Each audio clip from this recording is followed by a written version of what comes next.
having done 2 days in my teaching studio in London, hence the salubrious surroundings. I'm in a hotel, and I just wanted to share a few ideas with you about lexicons. By lexicons, we mean the words that we use in our teaching, because often with students, I've just had my hair cut and he's changed my parting, which I'm sure is going to be lovely for me, but I just can't get used to it at the moment. Yeah, often when we're working with our students, we don't want to use the language of vocal function for them. We might for purposes of explanation, but in terms of getting them to do something, getting them to feel, getting them to hear, eliciting the behaviour that we want from them, often it's not very helpful to use the terms of vocal function. Okay, so today what I'd like to share with you are two things that I did with a student. Now, she's an avocational singer. She's at a very basic level, although she has good musicality. And she was very, very soft-spoken. In fact, she came to me to work on her speaking voice, first of all. And then, because she was interested in music, she kind of has a personal goal, which is she wants to learn to sing in a choir. And she's already in a choir and she wants to audition, so she's working on Come Unto Him from Handel's Messiah, because it's a nice pitch range for her and it's easily manageable. So things that I've been using with her as we've been working through the range are words like let the sound drop, let the sound lift, lighten off here, let it get a little bit heavier. How does that feel internally? Can you hear your voice pinging? Her word is, oh, it just feels easy and effortless when it's right.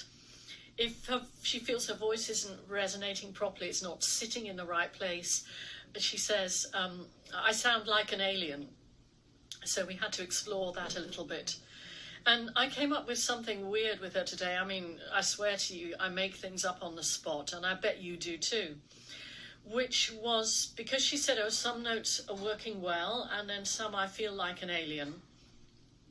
I said, okay, well, let's just see if we can get a bit more feedback from our sound. So sorry, I'm going to have to move my glasses for a moment, and now I can't see anything. But So what we did was we sang into the cave.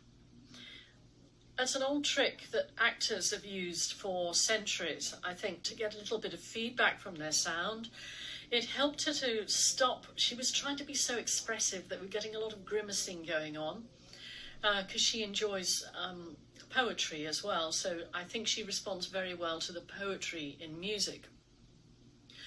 And so by doing this, we kind of focused the sound a little bit more, and obviously she could hear it better, and therefore she was making better adjustments.